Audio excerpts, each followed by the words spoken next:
North Florida high school football fans, welcome to another edition of the Extra Point.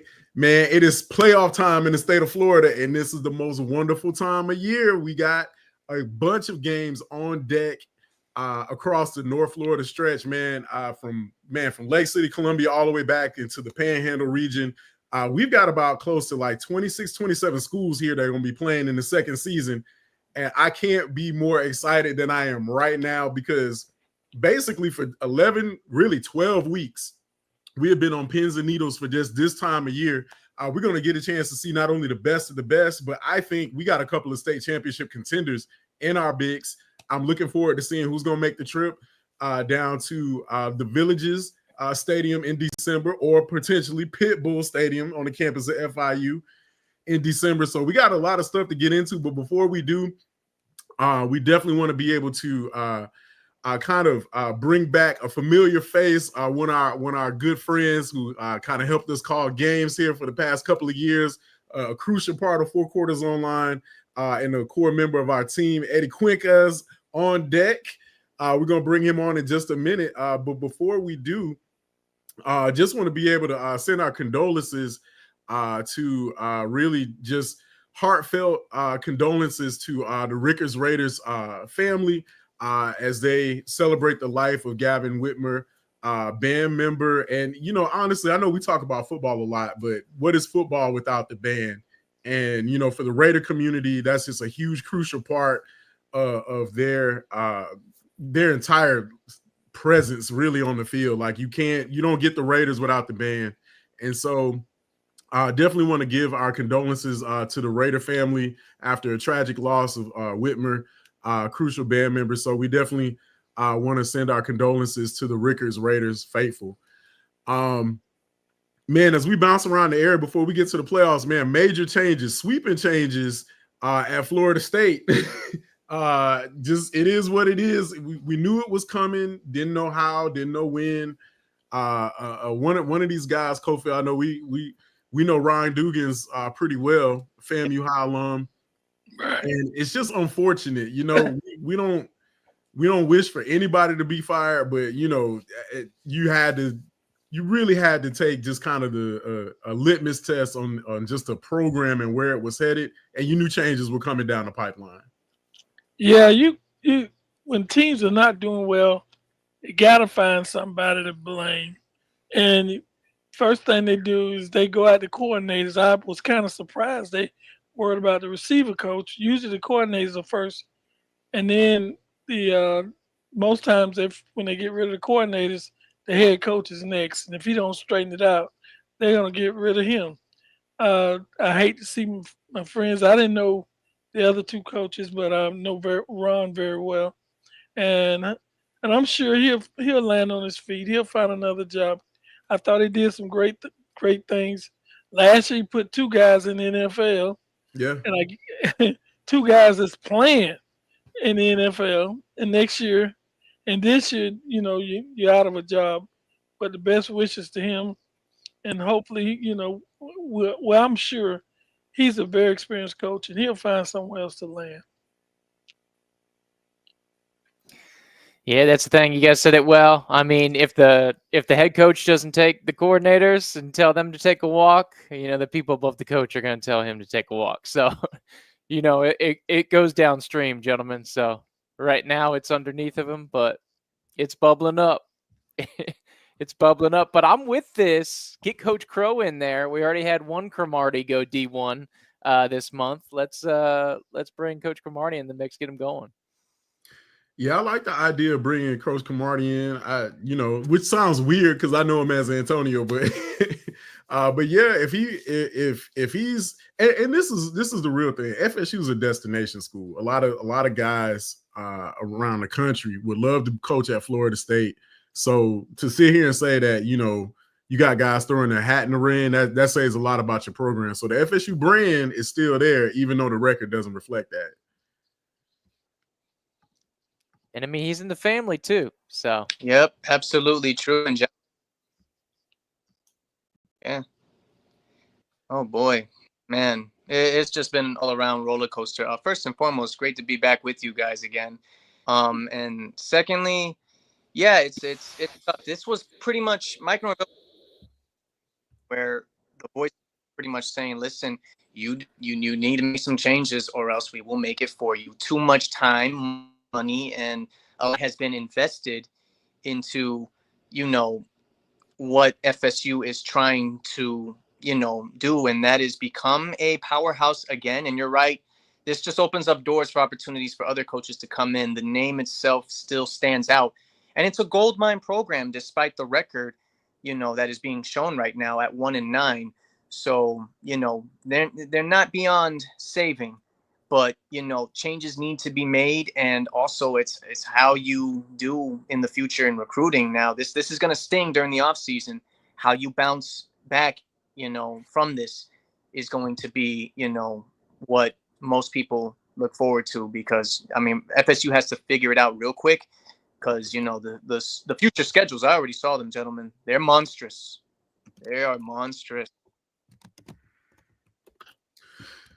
All right, so other little tidbits. I lost my graphic, but Rattlers took a tumble out in Texas.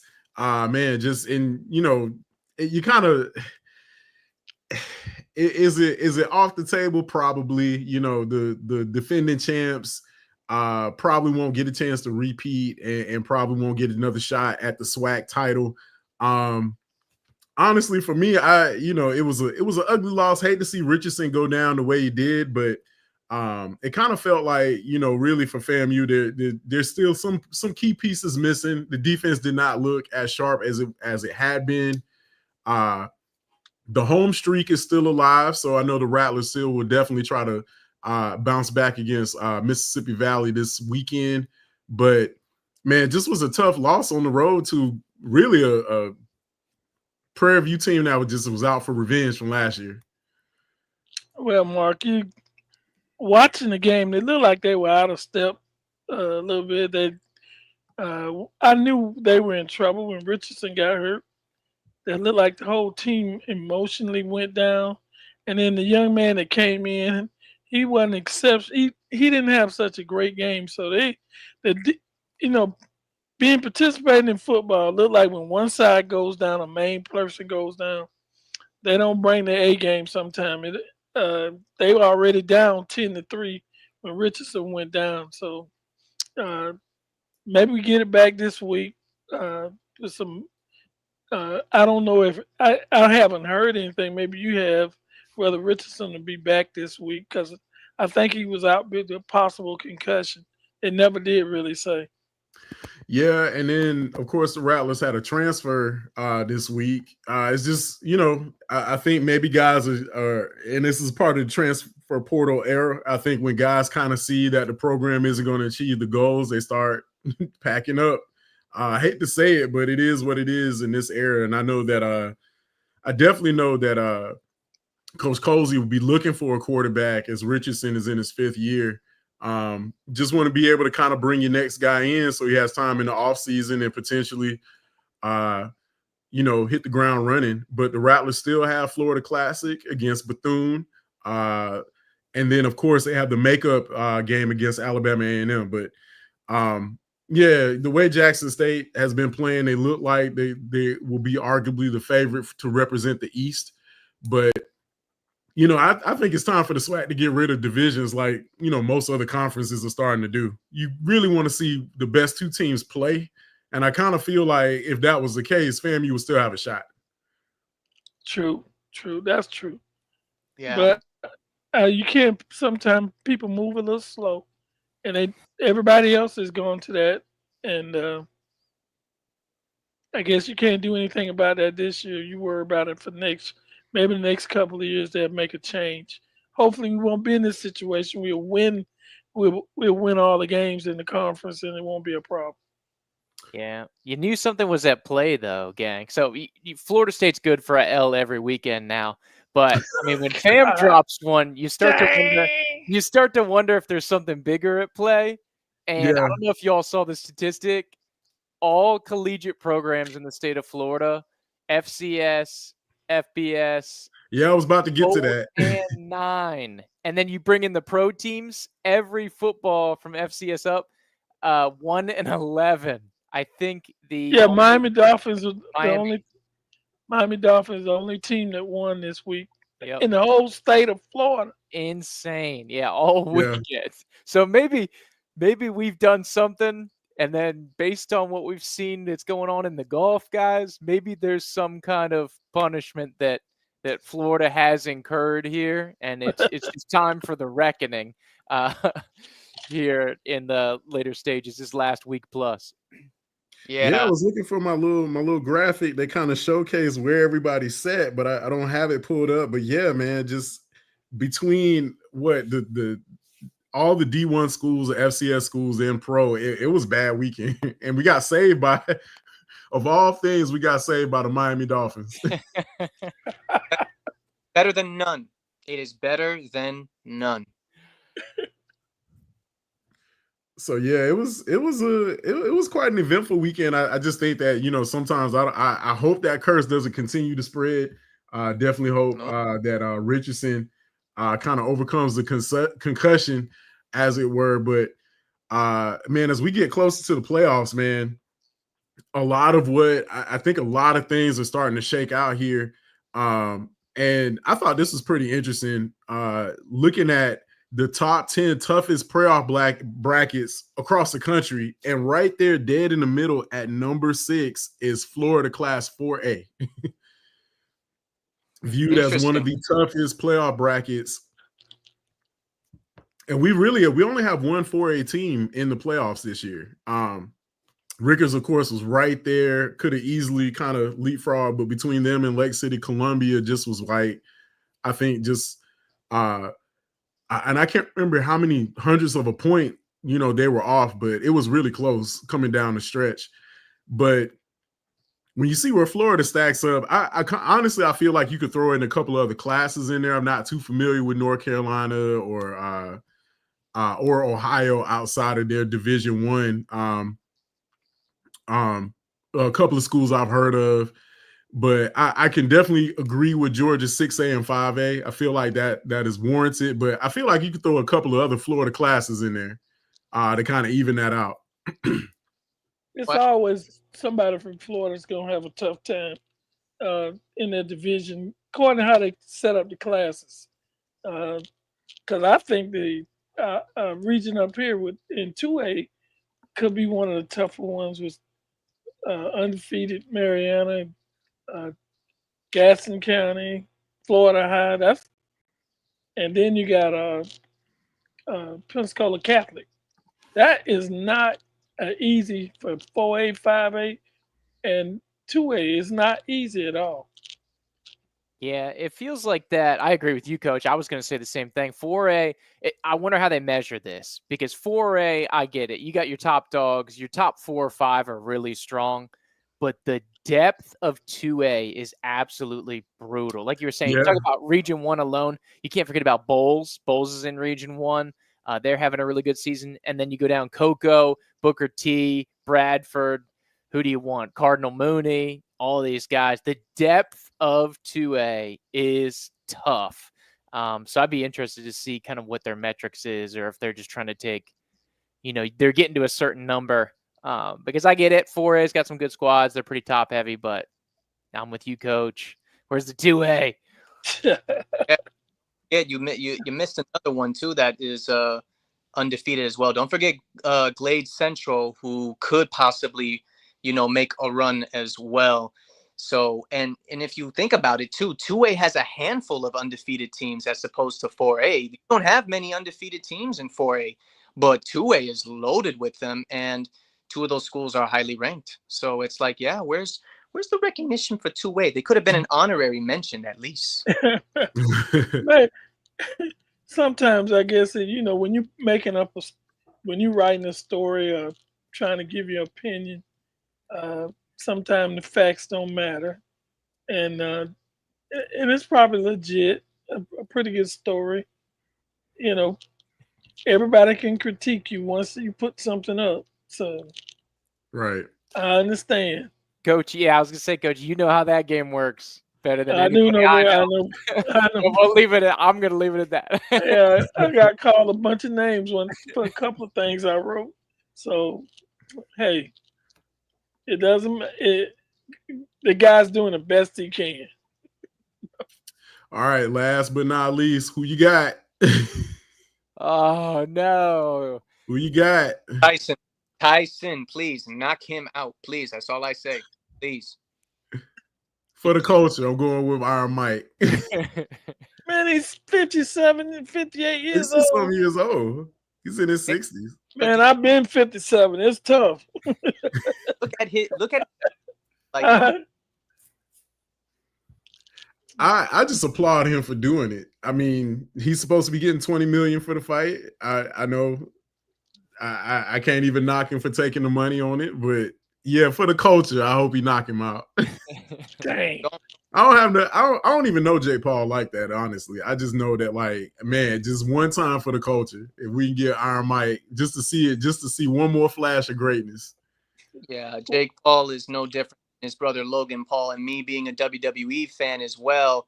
His brother, what he is in the world of wrestling entertainment, his brother, Jake Paul is probably no different, except he actually fights.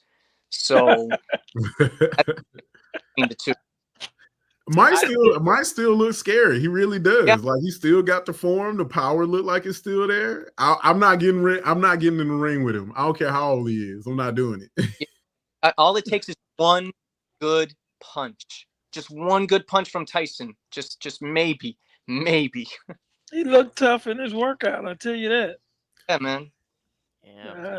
God. All right, I don't want them to give this Joker the time of day. I hope Mike just rocks him. Man, what I y'all really got do. against him? What did he I do? would be upset if it went 3 or 4 rounds. It will, Mark. You know the money's there. You know they're gonna milk it. You gotta get a sell to people. You gotta sell a show. Mhm. Nah, I can't think of a better show than like a first To round. you, round to knock. you. Yeah, to me. Now, I'm I ain't with putting no that, money Mark. on pay-per-view yet. So Yeah. all right, guys, let's go ahead and jump into our first playoff game, not wasting any time. Let's go ahead and jump into the rural playoffs. Up first on deck, Cottondale, undefeated, hosting Lafayette. The Battle of the Sting. I don't know what you want to call this one, but the Hornets and the Hornets taking on each other in Cottondale. Lafayette with the 6-4 record really had a great turnaround towards the end of the season. Felt like between just getting a couple of key guys back and then looking at how they played down the stretch, man, I really feel like, and correct me if I'm wrong, is it Murphy, the wide receiver? Yeah, Murphy really having a monster year leading that team offensively. But, man, when you talk about Cottondale and this ground attack, it's nothing to play with. I think they've got, if I'm not mistaken, I think they've got 3 guys over 2,000 yards. Wow. What? Or close to it, or 1 or 2.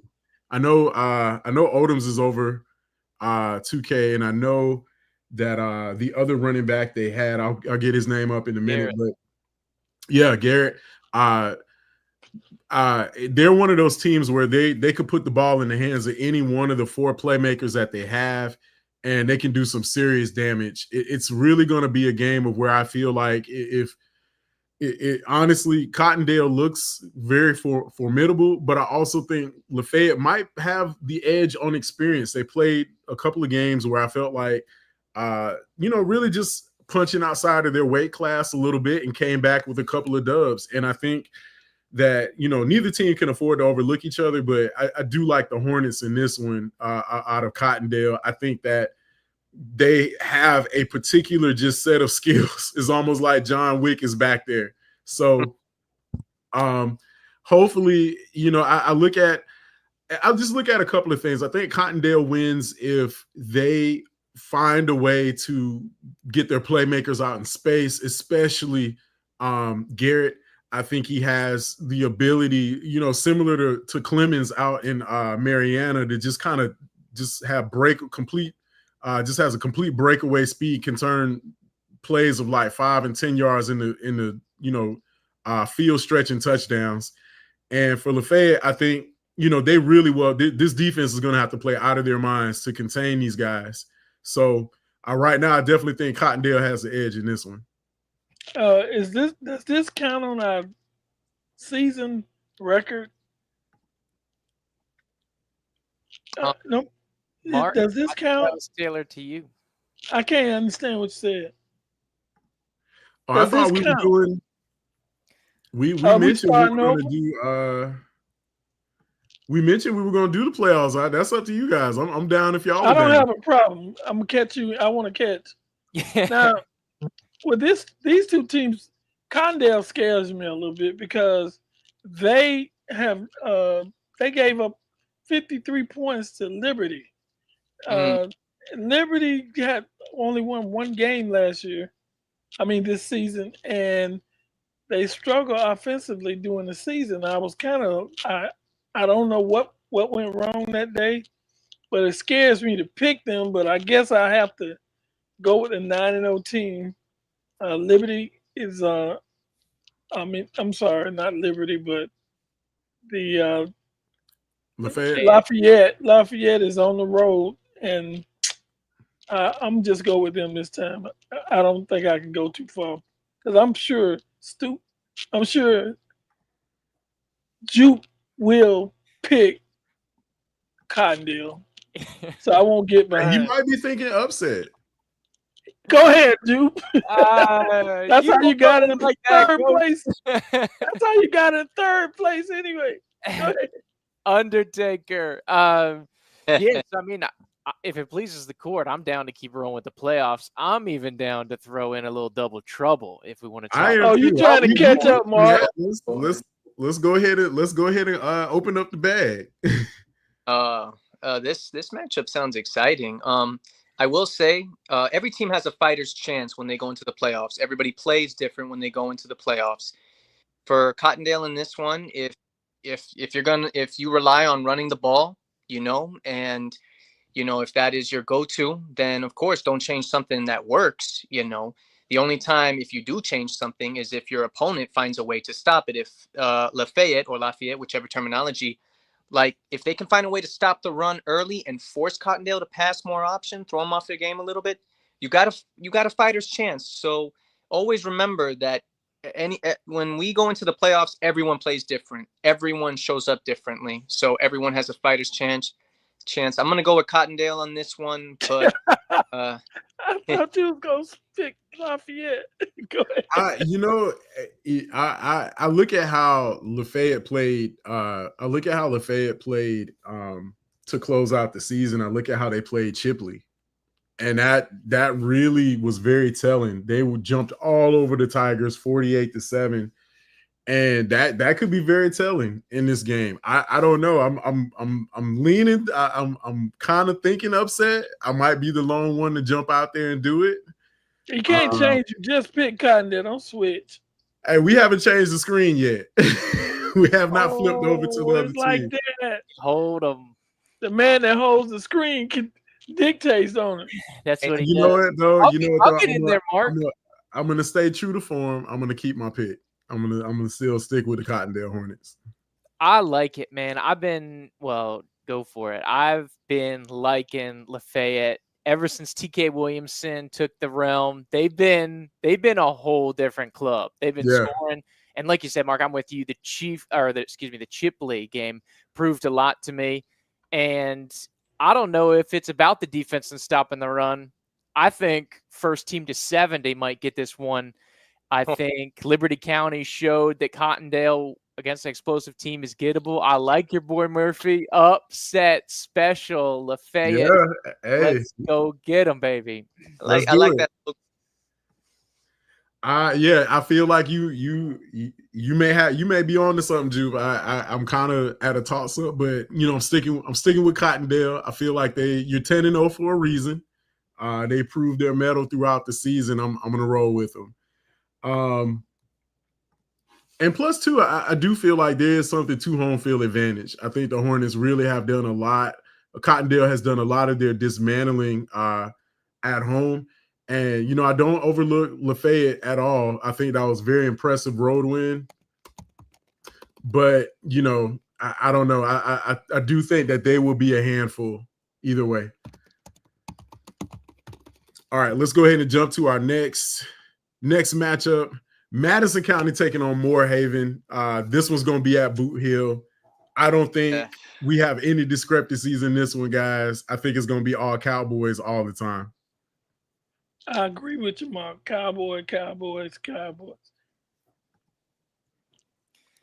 Yeah, I'm with it as far as Cromedy and the gang rolling. Moorhaven, one of the hottest teams rolling now. They jumped all the way from 22 to 15 in these rankings. Yep. So don't sleep on the Terriers.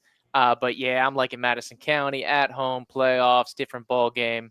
I'm hoping the big dogs eat, and I'm talking about Scurry on the defense here for Madison County. I'm expecting a big game out of him, the linebacker. Let's go get Madison County pushing on. See how close we can get to that Final Four. Now, this team is from my neck of the woods. They're literally just right up the road from me. Moorhaven is no stranger, down here to Highlands County. And honestly, with the way how things have been looking in their region, they've gotten better. I'm not going to lie. They've gotten better. And, they've come a long way since the last time that I've seen this team play from my past. But, they're going to get the experience of a lifetime of what it is to go to a club's football just as much as they do. So I'm sorry, Moorhaven, even though we the same South Central Florida region, but you're going to have the experience of a lifetime. Give me the Cowboys and give me the Cowboys. Yeah, I think I look at the resume and it just kind of speaks for itself. Madison really, D-Land, Lincoln, Suwannee, Columbia Bay, Pace, Florida High, Apopka, Lake Milliola. I don't see anybody, from the 1A rural classification on their schedule, and we know that's by design. And I think for that alone, I think I got to go Cowboys by 40. Oof. Yeah, it's going to be more than 40, Mark. I know certain it's going to be more than 40. But yeah, I think we're all united on this one. Let's keep it rolling. Arcilla Christian hosting Bluntstown, and I had a chance to talk to Coach Roberts earlier today, and he's really excited about this group. I think that so much of what Arcilla has done has been, hey, 10-0 is 10-0. That's a remarkable feat. I think they put the exclamation point on it when they handed Franklin that last loss of the year. Just kind of put a nice big red bow on the season. But, man, this is playoff times, and I know Bluntstown is not holding any punches. They're going to be looking to go into Monticello and handle it business as usual. As much as I like Arcilla Christian and looking at what they've been able to do thus far, man, they're going to have a hard time, I think, containing some of the playmakers out of Bluntstown. And for me, for Arcilla, in order for them to come away with the win, they're going to have to. The defense is going to have to play at another level. Looking at what Bluntstown has been able to do, their resume speaks for itself. So much of what the Tigers have is it's not fancy. They just figure out how to methodically move the ball down the field. And they're arguably one of the more physical teams in 1A right now. I just think that, in the rural classification right now. The Port St. Joe game was very telling for Bluntstown. And that's where I feel like if Arcilla Christian, if they get a chance to find creases in the Bluntstown defense, and I'm going to pull up Arcilla's quarterback's name just in a second. But if they can find creases in that defense the same way that Port St. Joe did, they could use that home field advantage similar to how Port St. Joe was. But they'll have to play awfully physical for 4 quarters. I just think that they're conditioned to do that. To me, this one, it feels like Bluntstown, but I think Arcilla Christian is going to make it a lot closer than what people think. But I'm still leaning more towards the Tigers on this one. Yeah. I think Bluntstown had a little bit tougher schedule, and 7-3 with the schedule they had. I would have to give them the edge over Arcilla, although they had a great season. Bluntstown played some tough opponents, and I think that will give them the edge in this contest. Yeah, this one's gonna be wild out in the woods. Bluntstown likes to keep it low scoring, and I think Osceola's got the firepower to keep things interesting enough. And they're gonna hang around. I think LaRosa's your boy that you're looking for, Mark. Yeah, La Rosa. The front seven has impressed me when I compare it against previous Osceola teams. And if we're making picks, I'm feeling the magic here. I'm gonna go Warriors on the road for a little what I would deem an upset, though the records and the seeding wouldn't show it. Well, that Osceola's at home, so correct. yeah. So I don't blame you. I think there is something going on there. I think where Coach Roberts is going to make this one. He's going to make this one special for these guys because this is you win a game like this. This is one of those program defining moments, in my opinion, where if you knock off a Bluntstown at home on a nice playoff march, especially when you're 10-0, it kind of shows everybody. You put everybody else in the area on notice that they're for real. And I think some of the stigma might be around, just numbers, but looking at Bluntstown's schedule and the comparison, the schedule comparison, they really don't add up too well. You can see Bluntstown taking on Rutherford outside of their class, Taylor County outside of their class, before they jump into a slew of other games. Got beat up by Walton pretty good, another team that's in a higher classification. That may have a lot to do with it. I think for us, we knew that Osceola was going to, if anything, they were going to be able to handle most of their opponents on that schedule pretty well. But when you take a look at how their schedule stacks up, it's really more so about how they really have come into an understanding of, the way that they play, the style of football that they have. And, for Osceola Christian, you look at their schedule and how it stacks up. You got Taylor, Petula Charter, just not the same level of opponents, and it really, this is where it really counts because we see where Madison has stacked their schedule and how it's going to benefit them later or how it has traditionally in the past. For anything, Osceola Christian definitely could hang in this one. I definitely could see them getting the upset in this game.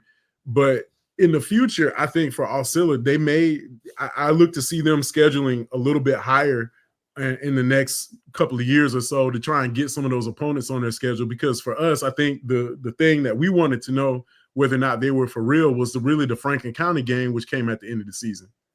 And, there's nothing wrong with scheduling winnable games. I understand that for some of these coaches, but at the same time, you don't want to shy away from competition. And after comparing these schedules, honestly, Bluntstown could be Osceola's biggest test of the season. And, this is what year is this for Osceola now that they're in a rural class? Because years ago, they originated from Independence. This is 2-3 years now that they've been in a classification, right? It depends. There's been a lot of shakeups. Yeah, it's definitely still those transitional seasons. And, gentlemen, I may be the one to kind of take a leap of faith. And I think judging on the strength of your schedule and the opponents you play, and that Bluntstown fan base knows how to travel too. This game is in Monticello. You feeling the magic, Eddie? You feeling the magic? You know what? To the distant North Florida relatives in red, give me Bluntstown for the upset. Close. I say it'll be close. Bluntstown for the upset. I got him. I'll say maybe a 7-point game. Yeah, my conversation with Coach Roberts earlier today was just very much it's not just the excitement and the happy to be here. It's more so we want to show the brand of football that we're known for and capable of playing. And I really think that he believes in this team at a level where we just haven't seen it yet. And I think, again, I do think that if they pay attention to that Port St. Joe tape, I think they can find some areas where they can look at Bluntstown. I know Bluntstown, of course, is going to try to shore those areas up, but it's one of the reasons why we play the game. Anything can happen. So absolutely. All right, up next, we got Holmes County taking on Union County. Heading on down I-10, the Blue Devils will be traveling into Union County. Tigers don't look now, but they're 8-1 on the year. I think their one lone loss was to Bradford, to the Tornadoes, if I'm not mistaken. And, Holmes County has been a little bit Jekyll and Hyde this year. We've seen them, really have, some breakout games, and they've also stumbled a little bit. But, for the most part, I do think that the Blue Devils have a golden opportunity here if they can figure out a way to play like they are at home away from home. And I know that's a tall task, but this is one of those teams that appears to be much better when they're in the friendly confines of their own home stadium. But playoffs doesn't afford you that in the likelihood that you do have to hit the road. You're going to be going into a much more hostile environment than it would be if you were playing them in the regular season. So Union County has just been kind of hot. I do think that their schedule has been a little bit more, just slightly, the teams look a little bit like they're on paper. They somewhat seem like they're in the same bracket a little bit, but Union County has just been able to handle their schedule a lot better. And them being at home, I may have to give the Tigers the edge in this one. Well, back in the day, I guess you guys are a little too young. Union County was one of the tougher teams in North Florida. They won a couple. They had some great players in the past years, and looked like they back on track. They went down a little bit, and I'm gonna have to go with Union County for this one. This is a good one because I think when you talk about kind of keys to the matchup, right? I think Union is suited to go against a passing team, but Holmes is anything but that. Right. And I like this matchup. I like the ground game. I like the line. Sundays, I feel like I'm covered, gang, and I think everything's cool. So I think it's all right if I mess around with the Devils on Friday night, baby. Let's go Holmes County. I'll take the Blue Devils in the upset on the road. Ooh, I like that one. I like that Op County game. Stick your chest out. There was a lot that that was very telling about that, and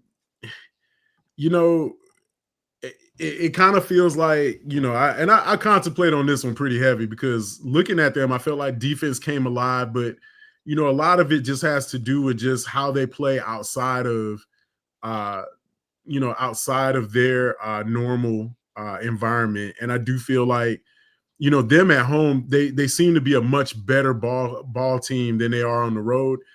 But I don't feel like this will be by any stretch, a blowout or anything like that. I think this one's going to be close, and I definitely think the Blue Devils are going to have their opportunities if they take advantage of them.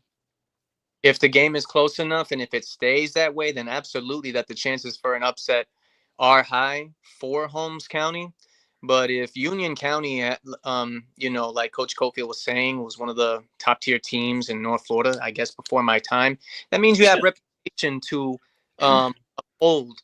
And especially if if this is a home playoff game for you, I guess the favoritism is there for Union County to win this one. So I'll stick with the Tigers. But again, it goes back to the beginning of what I said when we started this.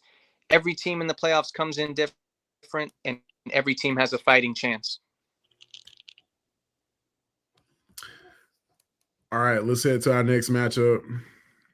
This one, can't figure this one out. Wait a minute. They gotta go to.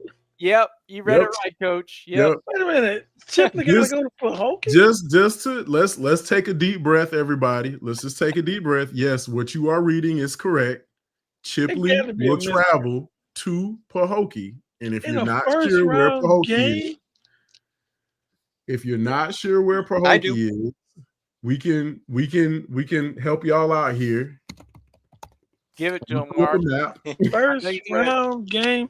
You Mark's been on Twitter. He's got that screenshot. God. And this let's just look at this. We're not gonna sugarcoat it. I'm gonna pull this up, and we're just gonna take a look at this. I mean, this is, and we all know that if you want to if you want to really understand what it's like, it's not necessarily like, oh, we're taking a 7-hour drive like I'm with, me and my friends or me and my family, whatever. No, this is a team. So you can add 2 to 3 hours onto the trip. So 7-hour and 30-minute drive is really more like 10 because you're going to stop and eat. You're going to take bathroom and restroom breaks. So there will probably be a couple of stops here. And this is why the game is being held on Saturday. So a lot of this is just basically, this is the adverse effects of this will be the adverse effects of like basically just what this new system is. We saw where there was a potential that Marathon could have hosted a game if they were district champions, which they just so happens they lost a game that put them out of contention for that. But shout out to Fred. Appreciate that, Fred. Chipley's going to have to leave on Thursday for a Saturday game. And this is where, we talk about, stuff like this all the time, where we were looking at this new playoff system and everything. And this is just going to be one of those where it's just like, this is unfortunate because I feel like, a lot of what could have been done to prevent stuff like this just was not taken into contention. And here we are. Dang, you got to go. Man. Now, to me, it really doesn't make sense because Chipley has the better record.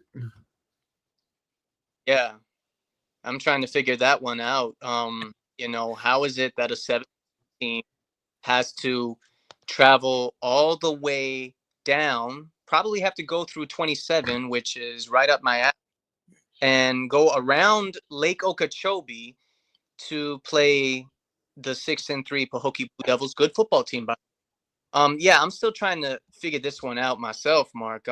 So what was the reason overall as to why Chipley has to travel?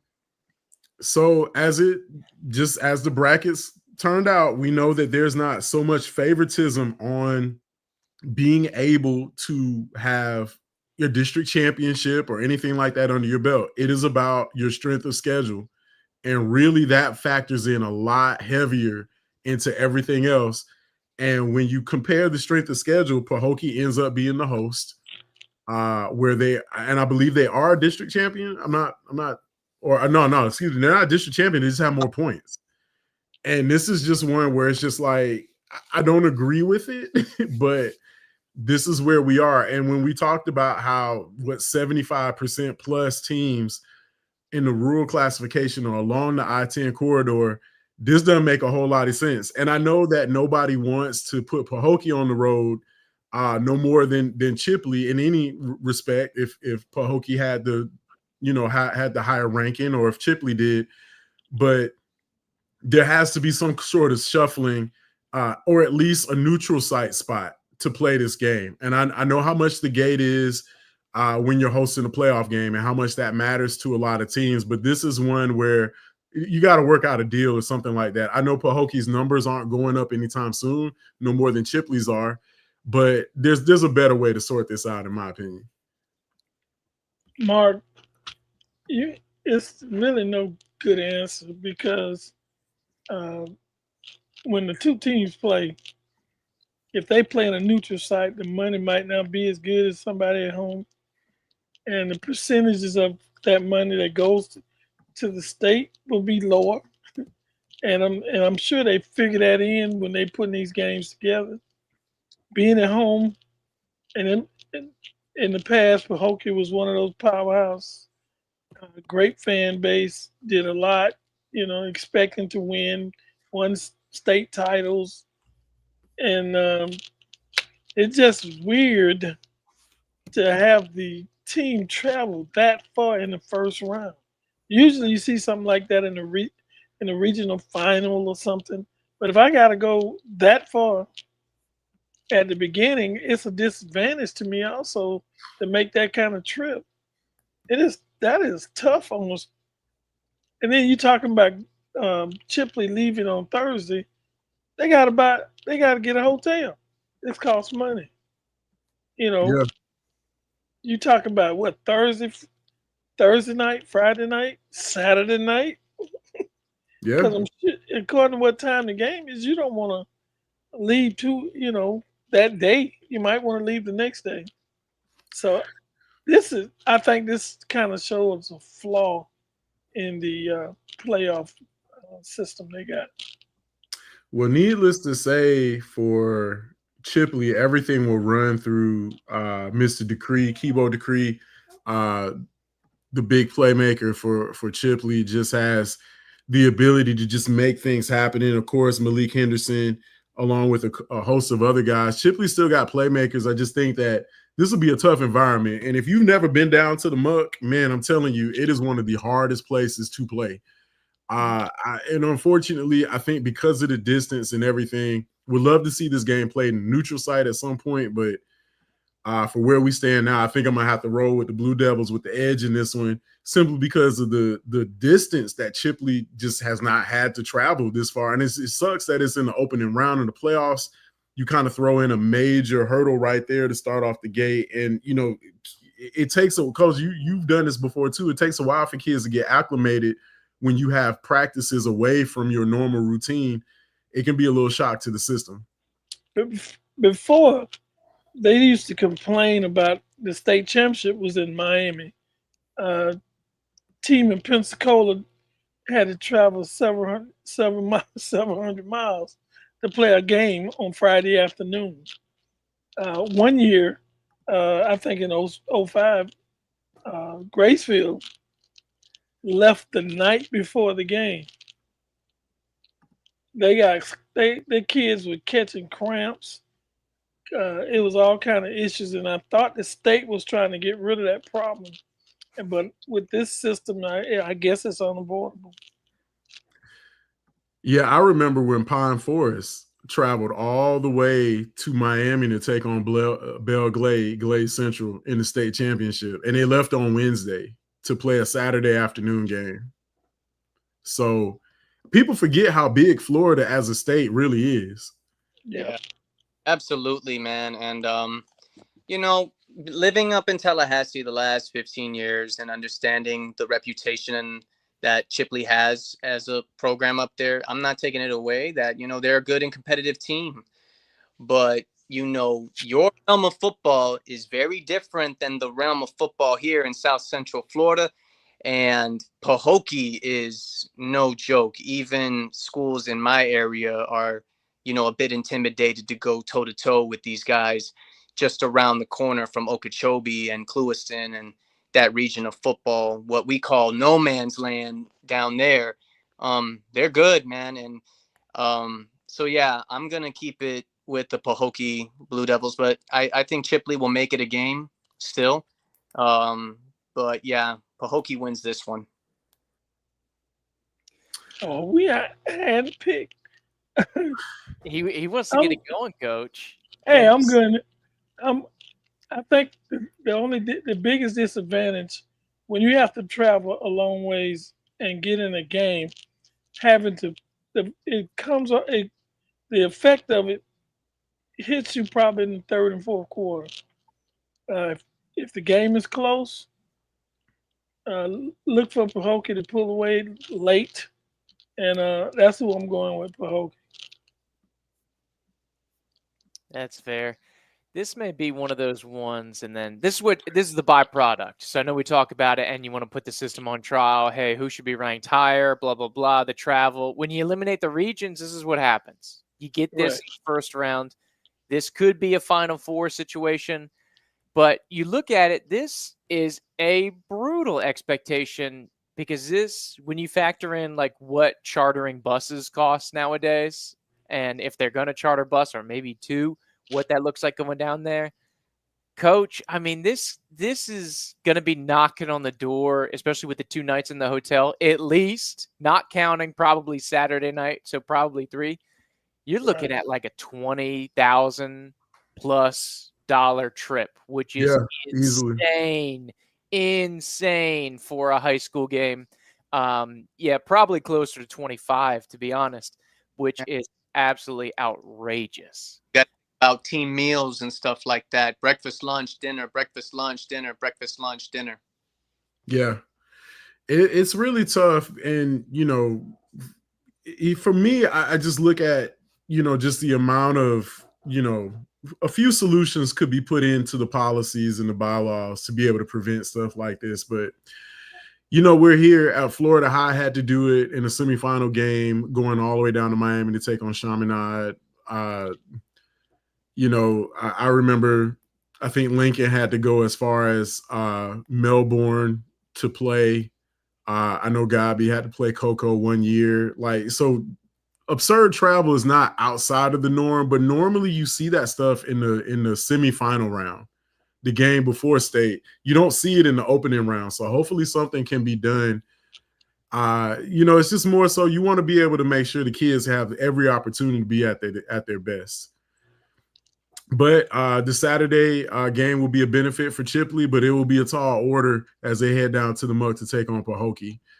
Up next in the Rural Invitational, as it's being labeled.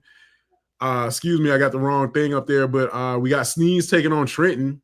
And, for Sneeds, this is a golden opportunity, I think, for them to be able to kind of put a nice little kind of bow on their season. They had a great opportunity to kind of close out some other parts with the win. But, for most part, Pirates have been kind of embattled here for the most part during the season and, really have taken their lumps. But I think for Sneeds, this is a golden opportunity really to kind of prove themselves as they get closer to game time against Trenton. Yeah, this would be a pretty interesting match. These used to be Trenton. I remember 1 year was like, undefeated. And Sneeze has been dominant in the playoffs constantly, and playing both of these with losing records. It should be pretty interesting. It should be an interesting matchup, and kind of get the teams looking forward to next season, and maybe they could hopefully would be a better squad. I don't know how young Trenton is and how young Sneeze is, but it should be an interesting matchup. Anytime you break out that big bad run game, hard to stop. So I'm with Sneeds on this one. Did we get picks in for everybody last time? I think I was leaning more towards the previous one. I was leaning towards Pahokee, but in this one, give me the Pirates. Oh, that's easy. Give me the Pirates. I'm gonna go with Sneeds too. Sneeds here, Pahokee previously, for the record. Yep. But, and that's the case, and if you want to take an opportunity, because if you want to put the system on trial here, gang, I just want to throw out some information for the people in case you don't know. The FHSA website is actually a very enlightening place sometimes. January 8th, there is a football committee advisory committee. If there's anything about the playoffs you don't like, why don't you pick up the phone? Your Region 1 representatives, which represent the Panhandle, Jacksonville, Gainesville, Tallahassee, that whole section, you want to hit up Bill Reagans over at Childs High School or Tim Kraus over at Bishop Kenny. There are 2 Region 1 representatives, and I'm sure they'd love to pass around your input that you have. And that's why we have representatives, to have your voice be heard. So I'm just going to throw that out there. If you would like some more contact information, I actually looked up a lot of contact structures for these advisory committees. I would love to put you in front of those resources to just kind of throw a blanket statement for anything regarding the playoffs if you have issues with the system. And just want to throw that out there for the people. But get those in maybe this month sometime. That way they can get it prepared for that January 8th meeting. Because I think the board's meeting and all these advisory committees are meeting in January and February. So we can start off the new year strong, gang. 2025, let's make it a better future here for our student athletes. Yeah. Good job. That's an interesting statement from you, Jupe. Jupe, I appreciate that. The more you know. It's all on there. They operate as a government operation. A lot of public records, all the notes. And as you can see, here's your region. Region 1 is very good, gentlemen. It's all covered right here. Once again, that's going to be Bill Reagans and Tim Krause from Charles and Bishop Kenny, respectively, your Region 1 representatives for the Coach football. Reagans, I'm gonna talk to you about what's my new region now. So more on that on a personal note later. Yeah, Wow. it's rough out here. Let's just be real. And Skylar, appreciate your comment or whatever. Just about just keeping it a buck with everybody. The truth of the matter is that like we have a system that could be tweaked, and I think it's just a matter of making sure that the right people who know are empowered to be able to make those changes. And the FHSAA is not this, guys. This is not an organization that is like a lot of these people are really they've been brought in over time from other places to kind of help out. The state board really is not. I think there's maybe like 20 people that run the FHSAA, maybe less. But for the most part, this is not a massive organization. Many of these people, like oftentimes, they manage multiple sports. So I know one person we were used to seeing, Corey Sobers, over at the state, has switched over to a different sporting format. I think he's doing bowling, swimming, water polo, or something else. I'm not sure. But it is hard to have an organization, with that kind of manpower, and they, with the state this big. Florida, in terms of numbers, rivals. I think there's only like a couple of states bigger in terms of population, and that's Texas and California. So for a state of this size, you'd want an organization that can cover the entire state. And the FHSAA is still really for right now, they're still in flux with a lot of things. Yeah, that's putting it nicely. Better would be nice, but only time will tell. And you also want to make it, respectfully speaking, fair to everyone, especially those schools that are in rural counties and rural communities, and their surrounding areas, especially when you're surrounded by talents of major cities like Tallahassee, Jacksonville, Orlando, Tampa, Miami, the list goes on, and it makes it tougher and challenging for those schools and their programs too. So just thought I'd throw that out there. He's not wrong, though. He's not wrong. Rural often gets overlooked. I think it's a little closer to our hearts, gentlemen, with some significant time in this area because we've got such a good base. But man, with everything going on, that's why you have your representatives, right? And it's right. If you have a concern, if you're like not getting any love in rural, if you're a fan, go to them. Go to your team or go to your representatives. Like, just keep chirping. The squeaky wheel gets the grease, and we've seen it. It's a very reactionary organization, and if you make enough noise, we've seen it from a lot of areas of the state the last decade, and that's why we have so many changes every single year. So keep talking, keep at them, get the media members, keep tagging the FHSA, hit up those representatives, and if they're not getting the job done, elect new representatives, guys, and let's keep it rolling. But go get them for those rural fans. Keep making some noise, but also, go through the proper channels and hit those people up respectively. And I'm not trying to put Reagans or Krause on blast. Personally, I'm just saying they're your reps. Their information's out there. Get with them. So I want to put that to bed. But yeah, the way it works is that when you have rural teams, there's so much else that factors in. We talked about just the amount just the toll it takes on travel, getting these kids together and going, looking at Chipley going down to Pahokee, that's 10 hours. You look at the financial costs, and of course you got other things that are also factoring in. It makes a huge difference. And for right now, this is just one of those things where the system can be fixed. Let's try to figure out a way to get it fixed. Let's keep moving on.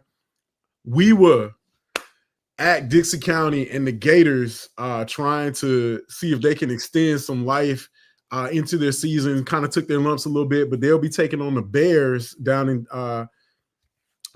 Dixie County. And, for the most part, Gators really had some opportunities to kind of get to, really what I felt like 4-6 on the year, and just kind of blew a couple of games. I may be leaning towards the Bears in this one. Wow. I think I'm gonna stick with you, Mark. Dixie County normally would be in the playoffs, the top group, and like they went back a little bit. I'm sure they're getting the things together. And like I said, you could use this format to get ready for next season and check out some of your younger guys. And I'm going with Dixie County. I gotta think about it a little bit more. Can we get Eddie in here? Can we get Eddie in here? You know, gentlemen, I'm just gonna be for real. It's very interesting. I know we have 2 rule divisions in these state playoffs, and there was one bracket that I did look, and I'm still getting used to seeing teams with under 500 records in the playoffs. It's very unusual to a lot of us. But Dixie County's been in the playoffs before, man. They have experience. So I'm gonna go with the Bears on this one. So yeah, I'm gonna go with the favorite, Dixie County.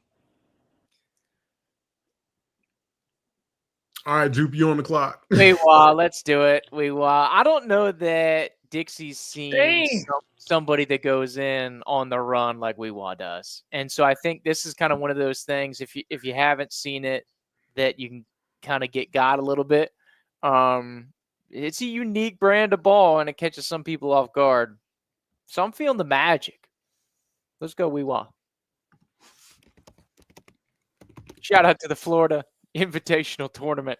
Sounds like a basketball thing going on. It does. It kind of has that weird kind of vibe to it. But, for Weewa, I do think that they're scrappy. I think it'll be hard to go into Dixie County and win, given the, nature of things. But, yeah, I think I'm still leaning Bears on this one.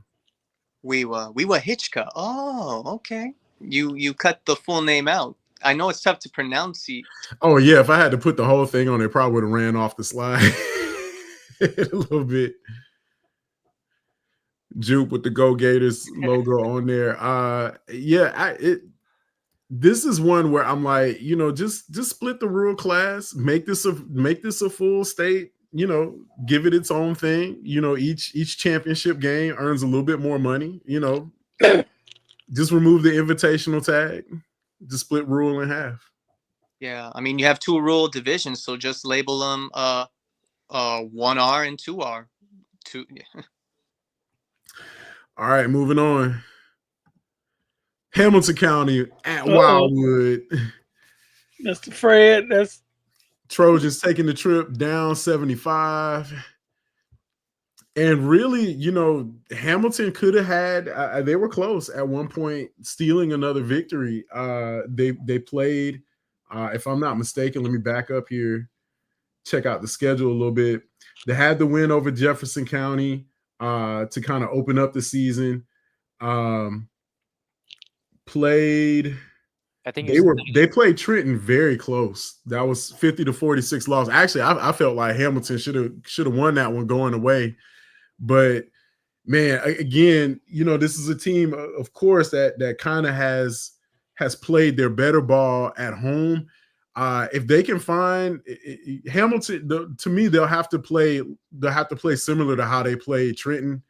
And looking at some of the ways that they were able to kind of let that game kind of slip away, because they led for the most part in that contest, they would have to completely correct all of those mistakes in order to come out with a victory. But I think I'm leaning towards the Wildcats in this one. You're not picking Hamilton? I'm surprised. Well, I'm gonna keep it simple. Going with Wildwood. Yeah, I'm with Coach here. Obviously, I like the big home advantage, kind of the narrative that Mark was into. So I got to go Wildcats as well. I'm a good for an agreeable situation every now and then. All right. Look at us getting along on the podcast, agreeing. Something wrong with that.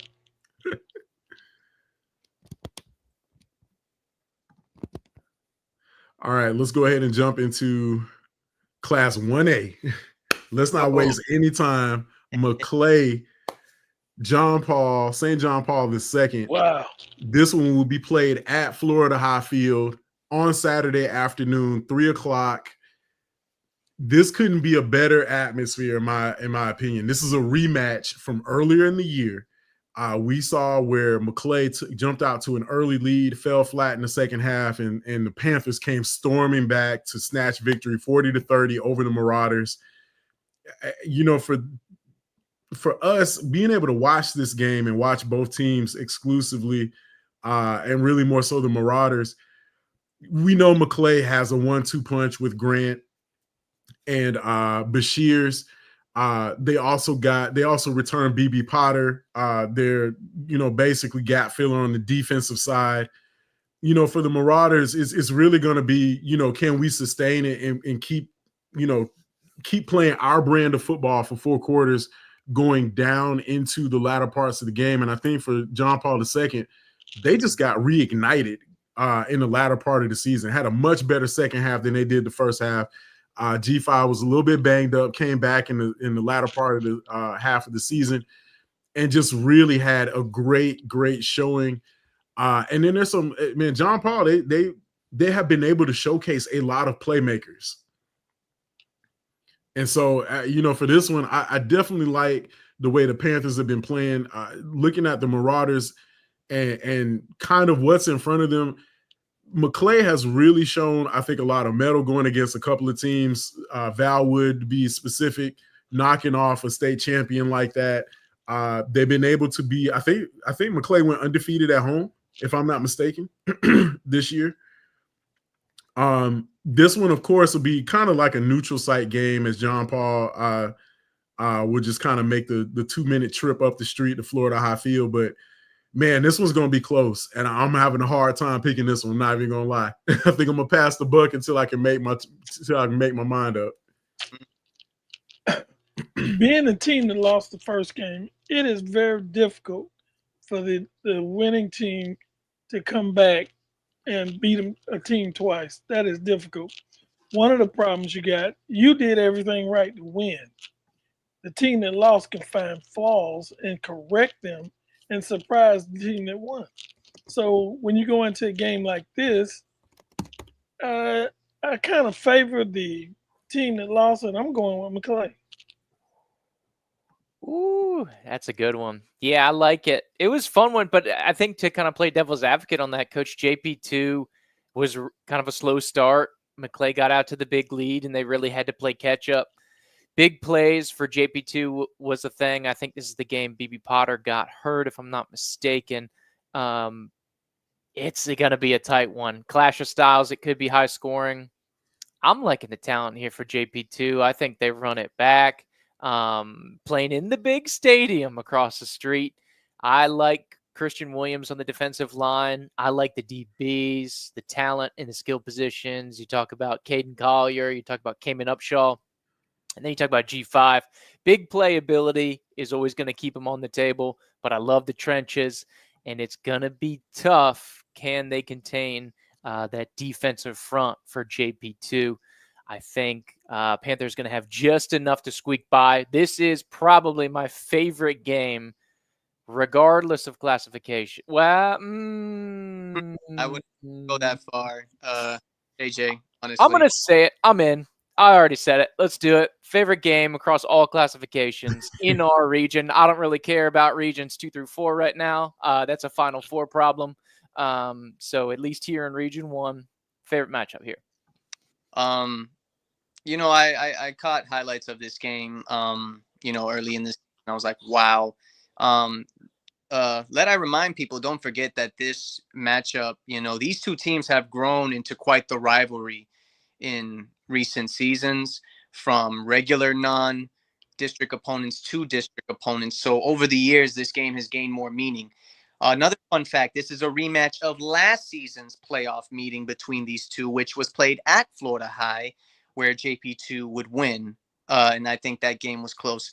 So McClay goes into this game with experience, on both of those games. You have a handful of players that, unfortunately came up short in that battle last season. And this is, I'm going to be for real, it's technically a home game for JP2. since they're right across from Florida Heights Football Stadium. So they're going to have their crowd in full force, but make no mistake, so will the Marauders fan base. And over the recent seasons, seeing how Maclay has played against JP2, it's like this is a game of like, can we finally do it against this team that has been making it challenging for us to make a run in the playoffs? You know, there's a side of me that wants to join the favoritism, but I want to give Maclay the benefit of the doubt, and I want to say Maclay gets JP2 close. Yeah, I think I've got my mind made up. If Maclay can not remain one-dimensional and get into that kind of one-dimensional mode and kind of continue to switch it up, I think they have a great opportunity. I know this is going to be an emotionally charged game. The Marauders have not knocked off John Paul II, and I know that these guys after 4 years are itching to be the first team to do that. JP2 has just had Maclay's number for the past several years, and I know last year's playoff game definitely still lingers. It's hard to forget, you know, especially as a player. You know, there's just certain games you just don't forget, especially when it ends your season. I like Maclay in the upset in this one. I think the Marauders have figured out how to get over the hump. I think they've learned their mistakes, and I think they're going to be fierce throughout all phases of the game. I think John Paul represents a different kind of problem for the Marauders on defense, because it can be very difficult when somebody's dialed in to your playmakers, keyed in on your quarterback and looking to make disruptions. But for Maclay, it's just going to be really about not turning the ball over and giving John Paul opportunities like they did previously in the season. So I definitely think G5 and company will do what's necessary. I also feel like it's going to be close, but I think Maclay might have the edge in this one. And Coach Cofield, to your point, it's tough to beat a team twice when they've had plenty of time to study you and kind of essentially get things that would have been problematic figured out. You think we see Grant go a little more both ways? I do. I think it's one of those games where it's kind of like lay it all out on the line. You know, this is one of those where, you know, it's only going to get and then even looking at the bracket and the way that's set up, the winner of this game, if I'm not mistaken, would be let me see if I can pull that up from last week. But the winner of the game, if I'm not mistaken, I think they get a trip out to Jacksonville. Yeah. Or looks like it. Did PK Young forfeit that game? I did not get official word. I heard some rumors, but I didn't get it. I didn't hear anything officially. Yeah, there's some weird stuff going on there. So, yeah, I definitely don't see PK Young up in Trinity Christian. So the winner of this game gets a trip out to Duval to take on the Conquerors. What it looks like. But this one I feel like is more so for bragging rights, for pride, and just being able to say, hey, you know, this is the rivalry that, you know, and don't get me wrong, when NFC gets their thing back rolling, there'll be a lot more added to the mix. Of course, along with FAMU DRS, would love to see all these teams at full strength, but for right now, this is it at the 1A level. So I'm looking forward to this one. I definitely think it's going to be an amazing atmosphere. But Maclay just might have the edge, in my opinion. Is this an upset? Do you think Maclay is an upset, better record, higher ranked? I know they didn't win the district, but would you consider Maclay over JP2 an upset? I would. No, I wouldn't. I wouldn't give this an even matchup to me. I mean, the only reason I say it's an upset is only because I'm basing it off of just the history that these two have had and the rivalry that they've made for themselves, especially when someone that has had your number for a minute now, a really good minute, you know. I got mind control over Debo. Exactly. So, yeah, this is basically one of those Craig versus Debo matchups. I look at John Paul. They played Pensacola Catholic awfully close. Mm-hmm. Like it was, you know, just fell in that game by a touchdown, 31-24.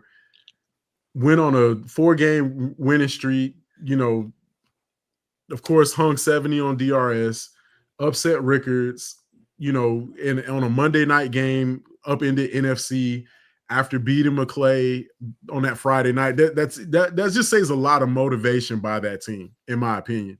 When you're playing that kind of football with the Monday night games, turning around after Friday night, that's a very driven football team. So I definitely think the Marauders will have their hands full, but it's really just looking at who's been battle tested. I think both teams have been but looking at John Paul, they played Wakulla, they played IMG, they played Lincoln. They've really had a tough go of it. And, this is one of those where that's either going to pay off dividends or it's going to come back to bite you. So Juke's going with the Panthers. I think everybody else is set on McClay. So we'll see. This is going to be one I think we definitely going to have our eyes on. We're trying to see if there may be a possibility we are live and in a place for that one. We'll see, but we'll have to wait on some red tape to be cleared. So jumping to 2A, we got another doozy for you. Mariana taking on Florida High. The Bulldogs are 10-0. The other undefeated team in Jackson County taking on the Seminoles, who look scary at this time of year.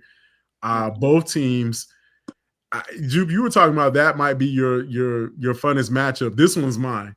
I look at the Mariana offense versus the Florida High defensive front, and this one's going. This one has classic matchup written all over it. Yeah, I agree with you, Mark. This is the one I was thinking of when I hesitated. I snapped over to 2A, and this is the one I was thinking about. I know Coach is ready for that run game. Take it back, Coach. This is going to be difficult because I'm impressed with Florida High defense, and I don't know if Mariana played anybody on that level. Florida High is they battle tested. They played some great football teams. The only blowout I think was Gadsden County. I think it was 40-something-11. But everybody else was a test. Oh, I think they struggled against Thomasville. I think it was Thomasville Central or Thomasville High. But they got better as the season went on. And I don't know if Mariana played anybody in that along the level of Florida High, and I'm going with Florida High. Oh wow! Okay, matchup. Yeah, this one, I looked at both teams' schedules, and you guys were saying how Florida High definitely had a strong finish, and this is the time of the year where they are truly the most dangerous. Mariana not really being tested the whole season, yet they're still a good team. And in this matchup, if I'm not mistaken, and correct me if I'm wrong, winner will take on possibly Gadsden County in the next round, if I'm not mistaken. So yeah, for either one, they probably have to be saying to themselves, I want a shot at Gadsden County. No, I want a shot at County. Who wants more? That's the kind of game that you're looking at with this one, Mark. Yes, I agree with you. It's a classic, but I would like nothing more than to see two undefeated teams in the next round. So I think I'm going to go with the Mariana Bulldogs on this one. Close.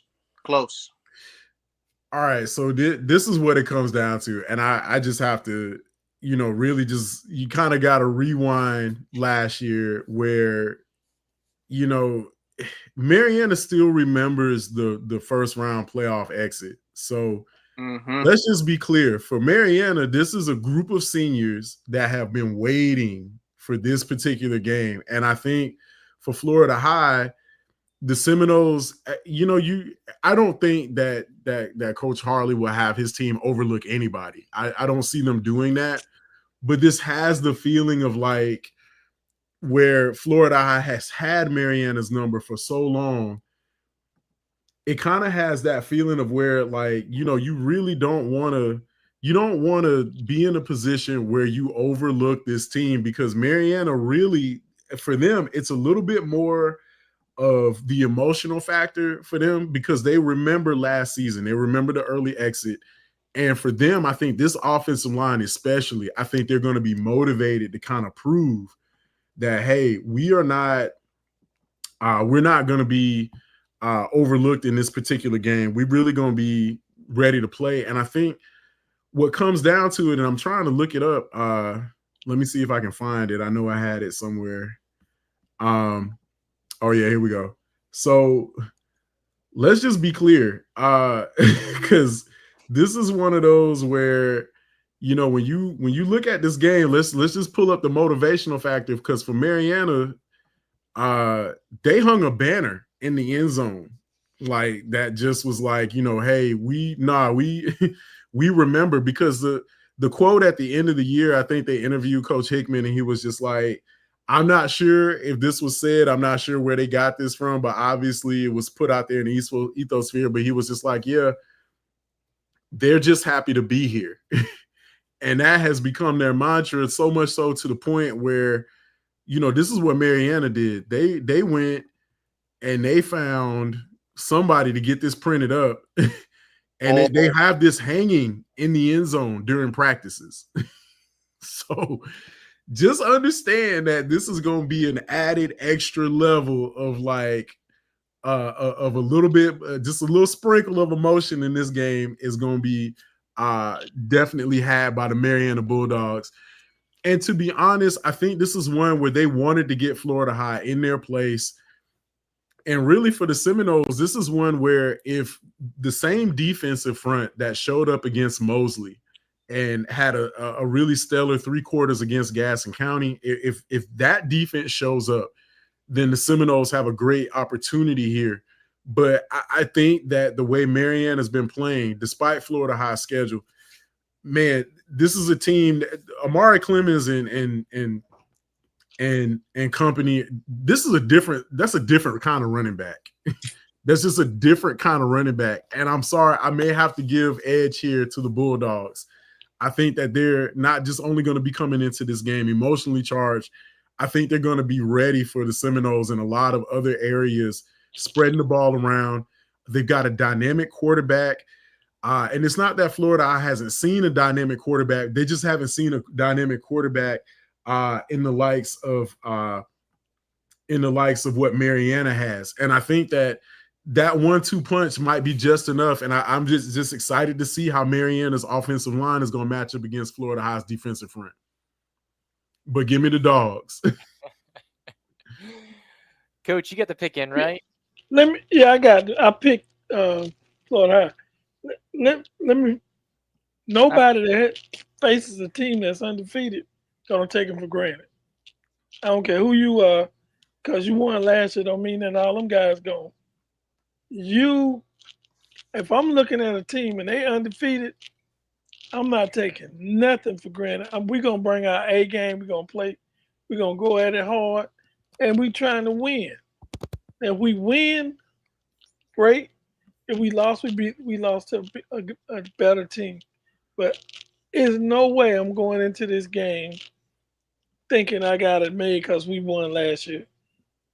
And plus, Florida High, that they kids ain't thinking about this statement on those shirts. And if you get too emotional going into a game, you might make a few mistakes. You got it. Hey, Coach, you know I'm a numbers guy. How many guys on the field at one time on offense on a football game? On offense, 11? Yeah, how about on defense? 11. All right, so we got 22 plus guys making this thing work, right? Right. I don't know that Mariana's seen a front seven like Florida High. I mean, I know when I can say that Florida High has seen a really high-profile offensive line and a D1 running back that's going to go Power 4. That happened 2 weeks ago. And I think Gadsden shows a lot of what Mariana can do. I think a lot from what they see Mosley. I don't know that Mariana see the front seven like this, and I'm with Coach.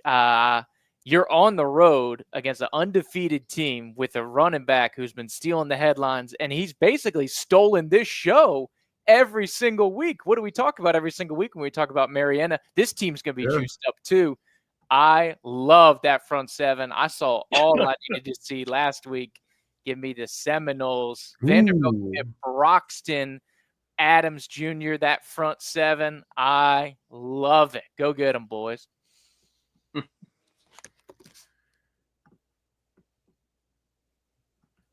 Eddie, you jumping in on this one? Oh, I made my pick earlier. I'm saying I was going to be taking Mariana for this one because I'm just adding to what you were saying earlier. You know, when you showed me that banner, not only was it a first-round exit, that score last season, 41-17. It's one thing to have an exit out the playoffs, but one that you wanted to be competitive in, one that you wanted to give it your all, one that is not a blowout or, in other words, a beat down. And yes, Mariana went to Florida High and they got stumped. It was rough, but to see that is motivation. So yes, Florida High is going to come in with the determination and motivation to knock off an undefeated team. But again, it's to whoever wants this the most. And I think Mariana, those Bulldogs, they're hungry. And this time they're saying, you're on our turf. You're in the doghouse now. All right, let's keep it rolling. We got a lot more playoff matchups to get through.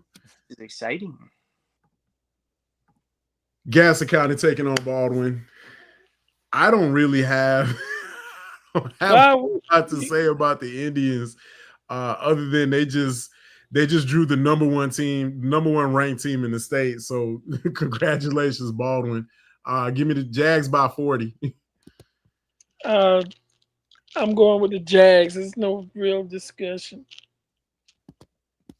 Yeah, this one, Mark, I know you like to talk about keys to the game. The team wins if this happens. As long as Gadsden's given Baldwin the due playoff respect that they deserve.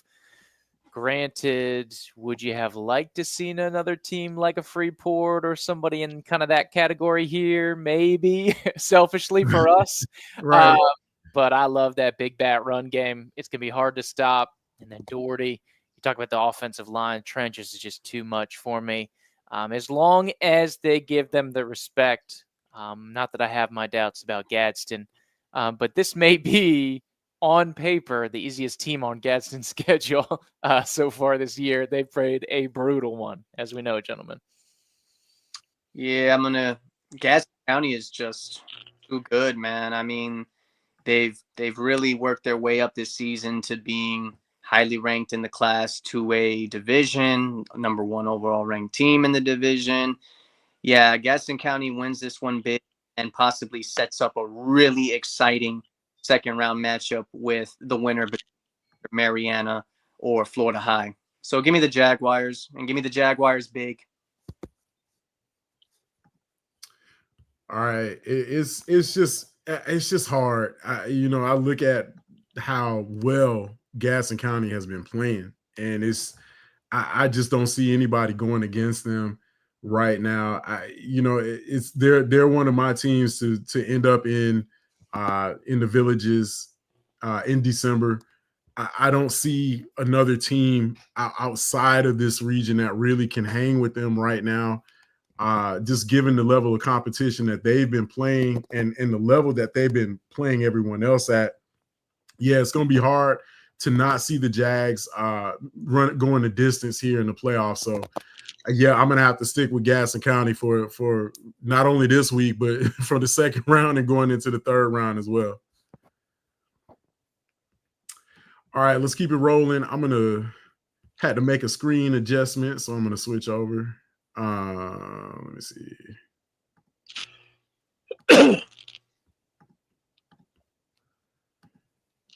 All right, Walton, Pensacola Catholic. This is a rematch of earlier in the season, I think week number 8. Braves went out I-10 to take on Pensacola Catholic and the Crusaders, and just, man, things did not go well for the Braves. And, looking at, how things went, we understand the strength of this Walton Braves team is definitely their passing game. Pensacola Catholic has an absolutely brutal running attack along with a very stout defense. I like to think that Walton has figured out some things going on down the stretch, especially looking at how close John Paul may have played them in the latter part of the in the last game of the season. I know they're going to be looking at that tape, looking for anything they can take advantage of. But, man, Pensacola Catholic is tough to beat at home. You got a pick? I think I'm leaning towards the Crusaders in this one. Just too much ground attack, and they just look really scary at home. I watched this game last time these two played. The Crusaders totally dominated Walden High School. It wasn't it wasn't close, and it got worse as the game went on. They got stronger, and I think Crusaders is one of the best teams in this region, and I'm gonna have to go with the Crusaders. Yep, I'm jumping on the train. Yeah, you saw the rematch, and like you said, Coach, you watched the film, and it reminds me of Duval Street here in Tallahassee on the back side of the Capitol. It's a one-way street, and that's how the scoreboard was looking. And so I'm going to go with Catholic here again. The trench is too mean for me. Love the physicality here from Catholic. Love to see them really every second round matchup in this region. Shout out Region 1, 2A. Yeah, give me the Crusaders as well. This team wants to make a run. This is 2-way still, right? Yeah. Yeah, so they want to be there in the action with the other ones that are making headlines like, oh, they're talking about Gadsden County, Mariana, Florida High. Well, you have us too. So they want to be seen as well. They want to make a name for themselves. So definitely give me the Cola Catholic Crusaders to make a run themselves in these playoffs.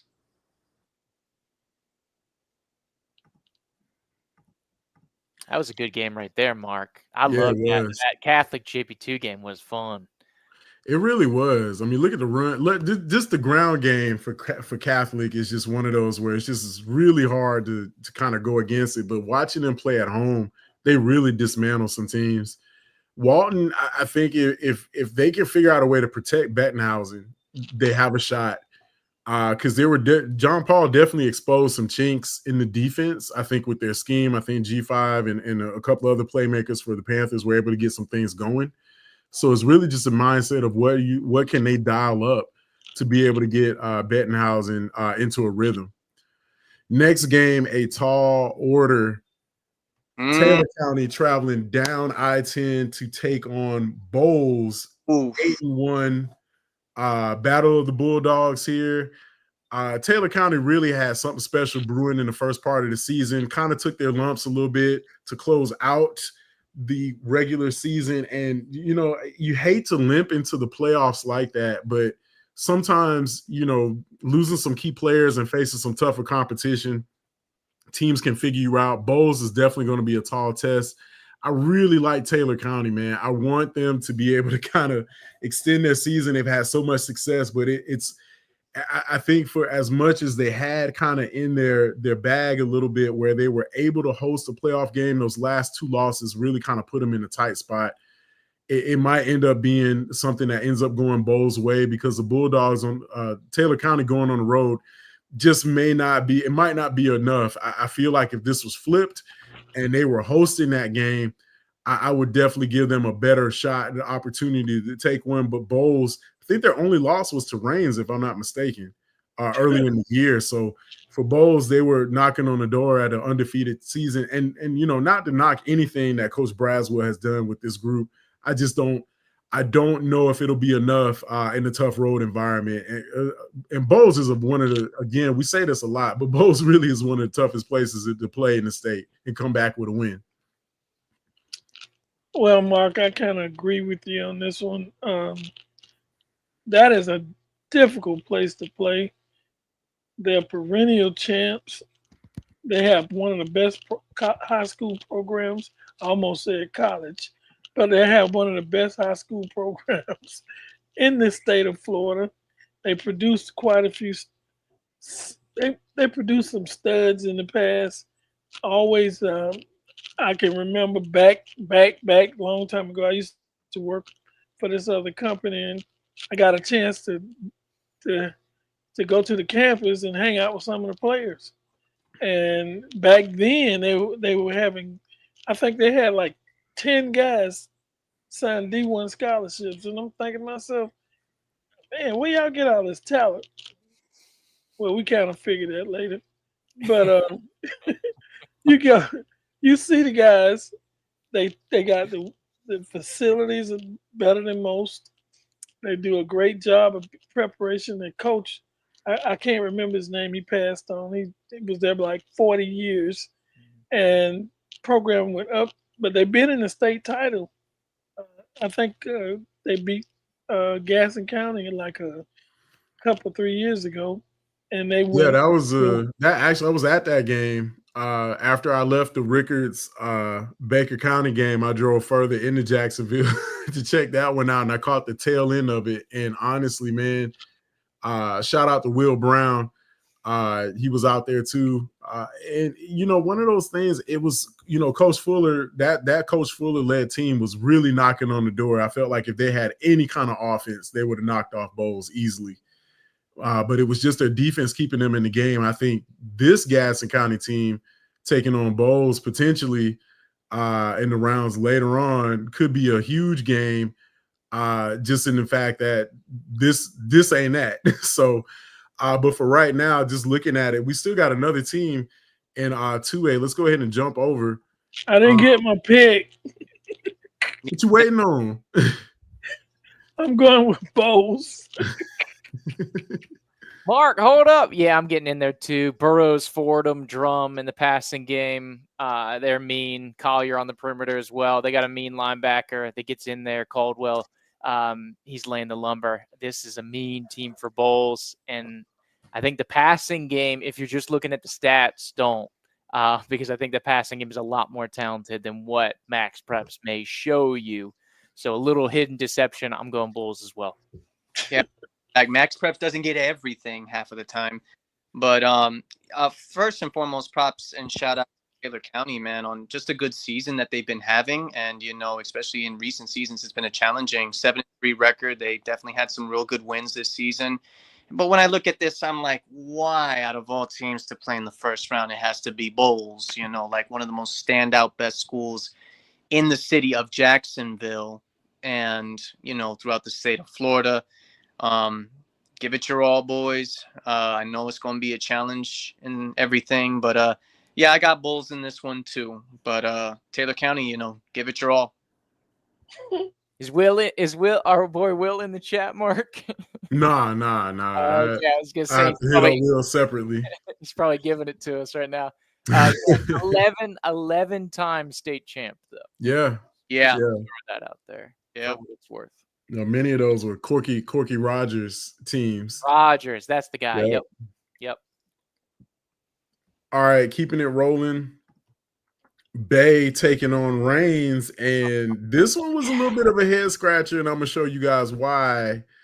I'm just gonna go ahead and share this.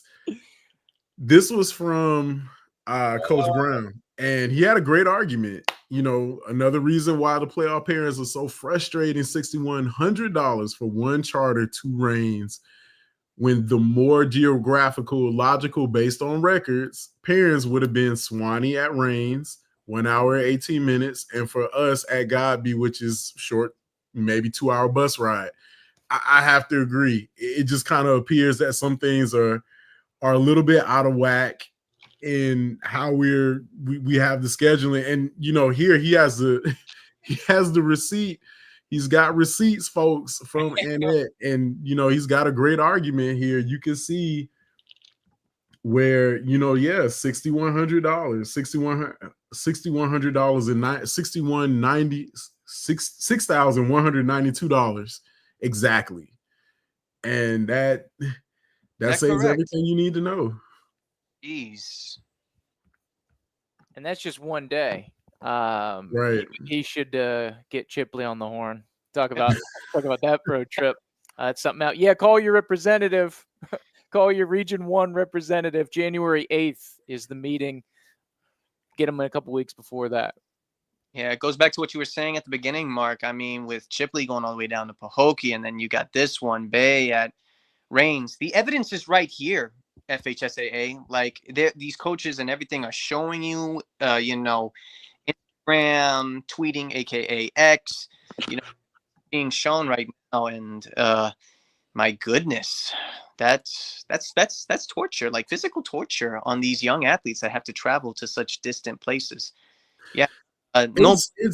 To me, it's you get the draw of an undefeated Reigns team as a district champion, and you're on the road. I think that's the big argument there, and I totally see where there is just enough of how you can see the whole argument for the travel involved and everything. It does make sense, but man, I just have a hard time with just the fact that like you're a district champion. You're a district champion and you're having to hit the road and take on not only the top seed, but the undefeated team. And to me, that doesn't make a whole lot of sense here. But they will have their hands full with the undefeated Vikings. It's a tall order, and I think I'm definitely going to be leaning Reigns in this one. There's no commentary necessary. Reigns. Yep, I'm going to ride the train. Undefeated at another one. Cole, he's mean in the quarterback position. Reigns got it going on right now. Go Vikings. Yeah, go with the Vikings. What is it that the Vikings like to do with Minnesota? The whole skull?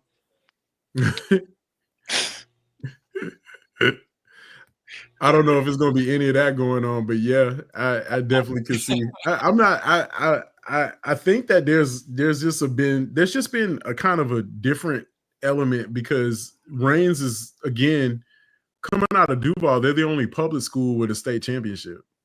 Mm-hmm.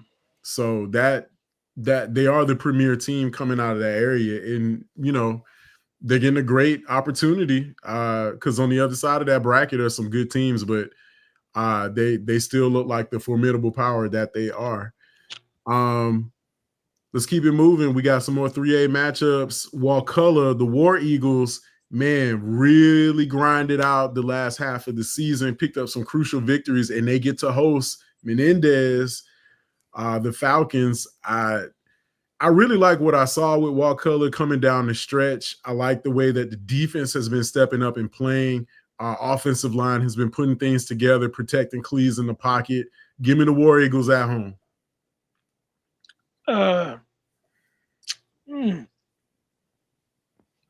It's hard to beat Wakulla at home, so I'm going with the War Eagles. Yeah, they've really had it going on lately. Wakulla, I'm not going to lie, I was a little doubter when we got to that midseason stretch. I thought they were gettable. They really tightened things up, and this young squad's really come along. Cleves and the big tight end are getting it, and Sion Ramson is fun at the back position. I'm going Wakulla. Too much offense. Yeah, I still keep up with Wakulla, working with Doug. Shout out to Wave 94.1 FM, home of Wakulla War Eagle football. And yeah, it was shameless plug. Up and down start for the War Eagles, but they found a way to turn it around. And that was the strong finish I think that the team needed going into the playoffs, and still motivated to make a run. However, though, it's different because you're not in 2A where you were potentially running into, either Florida High or Mariana. You're now in 3A.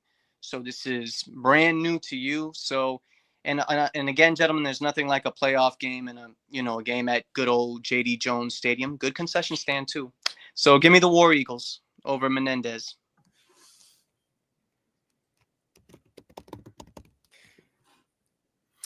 All right.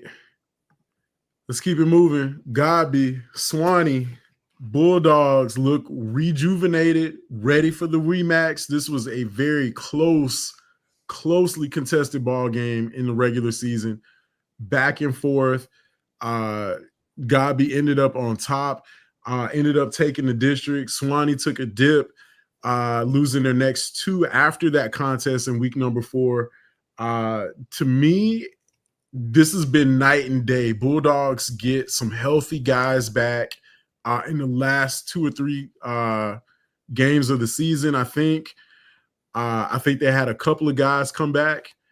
But this has been a completely different team going down the stretch. I look at how Swanee has just been absolutely just really dominant. They've gone into the last part of the season playing a lot better football than they have in the first part.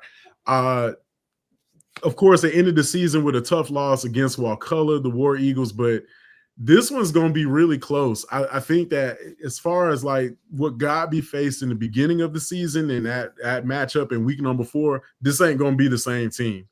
Looking at how the Cougars played, they won't be able to rely on being able to kind of playing from behind, as it were. They'll have to really take the initiative and get out front in this matchup. I think the Bulldogs are a much different football team, and I still look at it as it's going to be close, but I'm still rolling with my alma mater, not jumping the ship. What a surprise! What a surprise! I can't help it, but I'm gonna have to go with the Cougars. They are much improved. Swanee kind of struggled at the end of the season.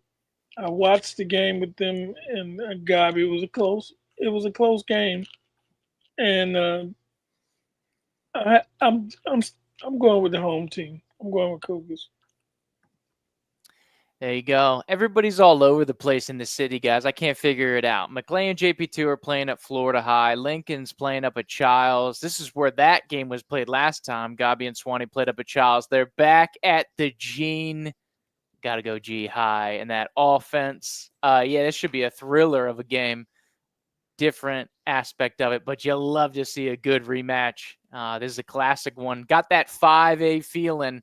Back with Wakulla in the mix here and Swanee back in that like 15-16 5A. But I'm liking Gabi Cougars here. Big Laz, he's slinging it out there on offense.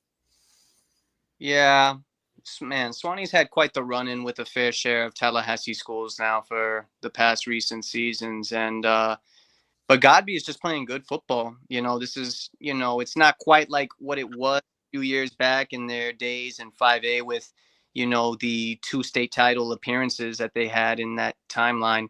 But they definitely are a good and talented team for this season, and I think they'll handle business well against Swanee. And who knows, might even make a run deep enough to where they could potentially, run into Wakulla in a regional semifinals matchup, if I'm not mistaken. So, yeah, give me the Cougars to win this one.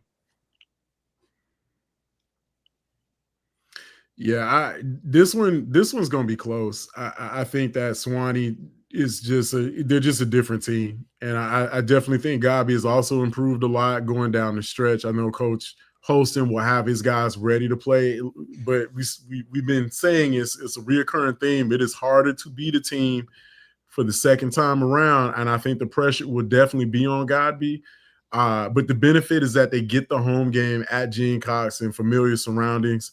I think this will be another close game. Looking at how the Cougars will need to play mistake-free ball because Swanee will be looking to take advantage of every opportunity they miss in the first game. So I think this one will come down to a score or less.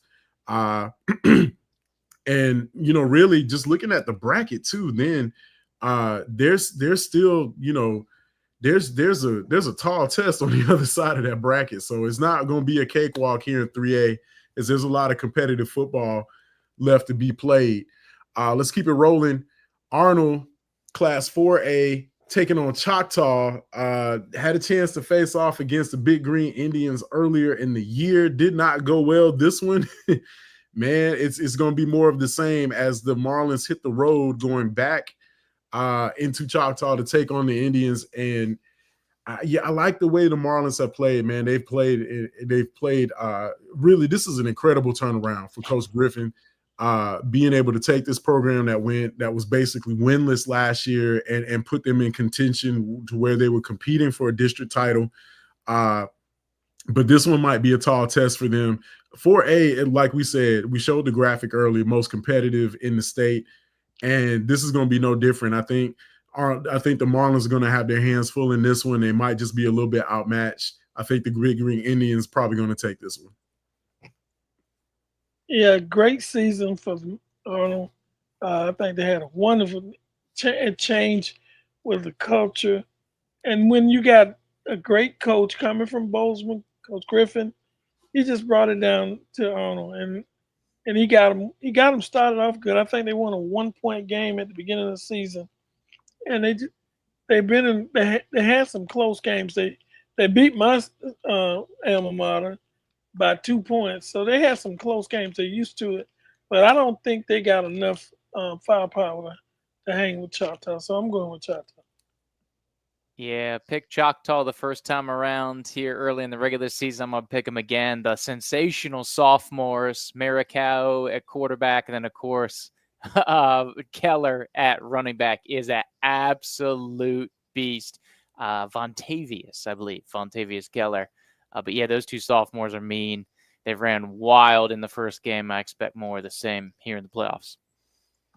Yeah, give me Choctaw. I mean, we've heard this name several times in the playoffs in recent seasons, you know. I mean, they have the experience, and I think they're going to use that to their advantage in this matchup against Arnold. But that is quite the turnaround from what I heard from what you were saying, Mark. So, but then again, you know, again, fighter's chance for a lot of these teams if – you know, Arnold, if anything in this game, not only just playing for a playoff win, but also playing for respect, you know, and something that you can build on carrying into, you know, this potential playoff run if you can, or if not, going into next season. But yeah, give me Choctaw in this one.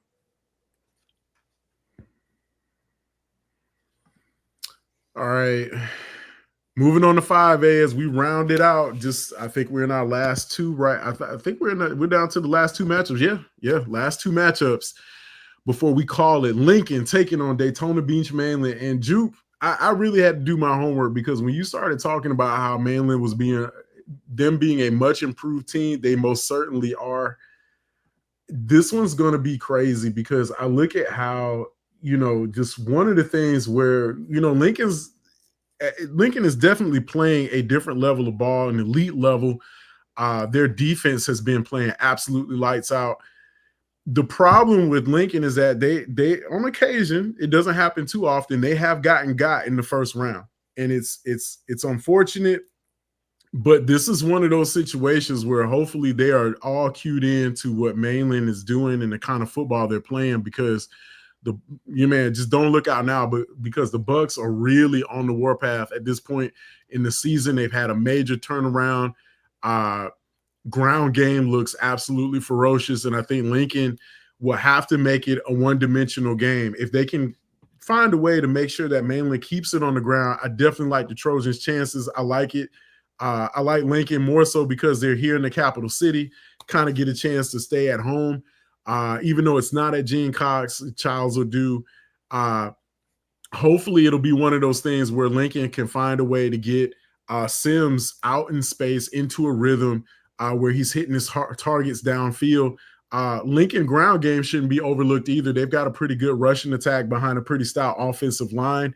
I'm going to have to go with Lincoln just because Trojan Magic, just call it what you will. Even though I think this one might be a little bit closer than what people think, because Mainland is a very formidable opponent right now.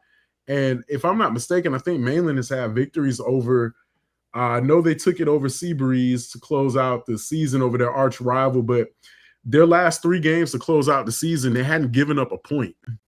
3 straight shutouts. So that's saying a lot. Took it against Bellevue, had a very close loss against Coffee County, Georgia, 10-7. So this could be a close game. They also played Reigns fairly close in the first half before Reigns pulled away. But I still rolling with the Trojans in this one. It's hard to pick against the Trojans, especially at this time of year. They're one of the most successful programs in the state of Florida. And looking into what I think that every great team has is that they have a quarterback. And when you're going with Sims, he makes things happen. He's one of them quarterbacks that corrects the coach play call. And we are, as a coach, we all make calls that might be wrong, but then you got those terrific ball players. They can change things. So I think I'm gonna have to go with the Lincoln Trojans in this matchup. I'm agreeing with Mark. It's going to be a close game, but I think the difference will be Sims. Yeah, I think this is probably the most high-profile one in the capital city as far as like recruits and stuff. When you look at Dennis King, being the linebacker, and then of course the Colorado commit Christian Hudson over in Mainland. But they thrive on the big plays when you look at Mainland and you kind of watch the tape, and it's a real kind of emotional offense. One thing I appreciate about the Trojans is I feel like they're really solid in limiting those big plays. It's like if you want to go down the field and get it, just like you look at the Niceville game, they really had to work it and kind of go down, or maybe even the Gadsden game. Think about it the same way. I'm liking the defense. And here, I say shout out to Akron and shout out to Mississippi Valley State for getting Gavin James and Christian Sims to commit here verbally, because I think when you see them go against these other big guys on film from Mainland, which are a little more high profile than some of our guys in the Big Ben, I think you'll realize exactly what value pick you got from getting these guys on your team. I'm going Lincoln Trojans here up at Charles High School. Love to see them in what could potentially be a really fun second round matchup. Yeah, I think that, that was Armand Matthews, recruiter for Mississippi Valley State. So he's doing work. He's doing work in the Big Ben. Who coached him? Oh, I forgot. Okay. He's in the tree, coach. Hey, some great ones come out of it, although he switched up on us. He went to the portal his senior year. So for this, it's the obvious who's the pick. But I will say this: I went to a game this past season where, this one school particularly faced a high-powered, well-known name school and gave it their all. Kind of started the game early where they threw them off their balance, forced a couple turnovers and everything. So for Mainland, I'm just going to say that the key to, playing a top-tier team like Lincoln, who has a reputation throughout Florida, is to just go into the game not scared, showing no fear, and, not being intimidated, especially with the schedule you just broke down, Mark. If you could play tough against those teams and give them a good, scare or whatever, then you can play with anybody. So, of course, I'm going to stick with, the Tallahassee school here.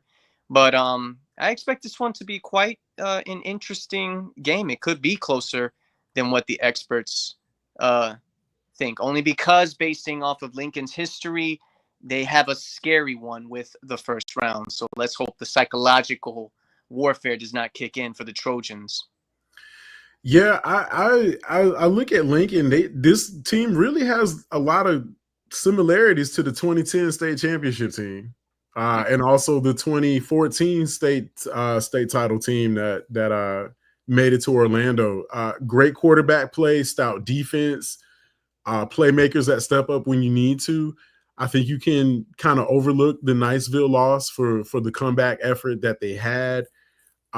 Really for Lincoln, it was one of those where, I kind of feel like their true test came very early in the season. When they took on Madison, they went out to Boot Hill and just absolutely annihilated Madison. The game that got away from them, of course, was the Gaston County game where they lost by 10. But, for Lincoln, it's still going to be business as usual, and I definitely like the Trojans in this one. Let's go ahead and see if we can round this one out. Our final matchup. Mosley taking on Fleming Island, and for the Dolphins, it's been a long time coming. They've been waiting on this one, more so because of the fact that, really for Mosley, it's just been one of those where they've been waiting on a season like this one, and we're gonna check this one out. Dolphins got the field all painted up, looking all nice and purdy. Put the M logo back in the middle of the field. Everything is going to be on fleek for Friday night. I think that, just for the Dolphins faithful, they've just been waiting on this one.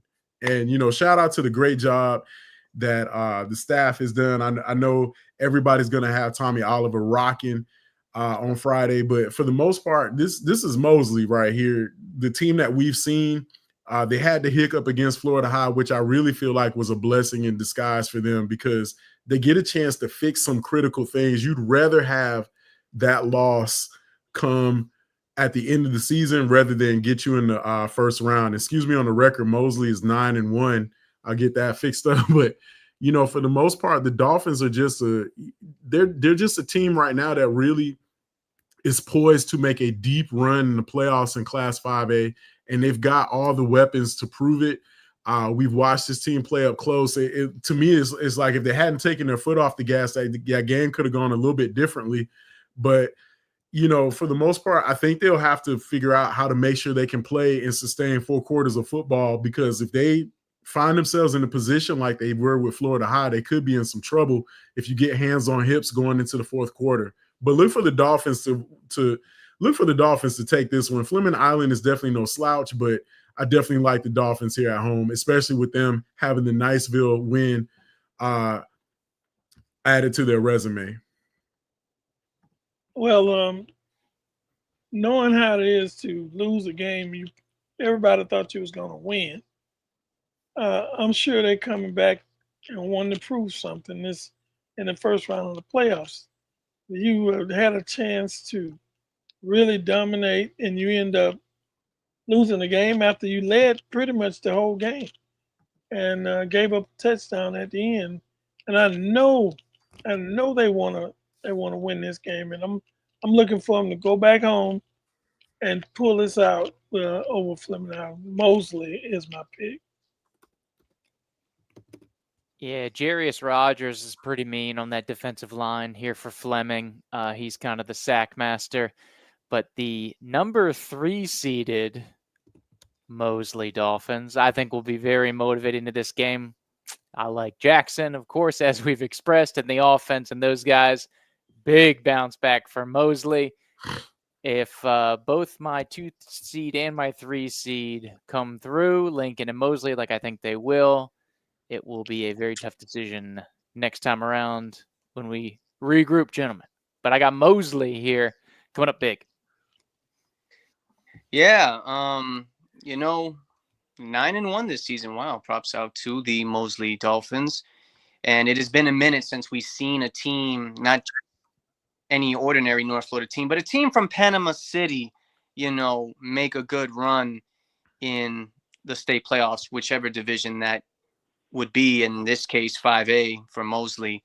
And Fleming Island, wow, I'll be honest, I felt like I haven't heard that name in a minute. You know, this team generally, you know, in past tense has been known to, when they get in the playoffs, they make stuff happen. But in this case, I'm going to keep it, you know, North Florida. I think Mosley wins this one, and they move on. So give me the Dolphins. All right, fellas, man. It's been an absolute pleasure having our main man, Eddie, back on with us. Eddie, we appreciate it.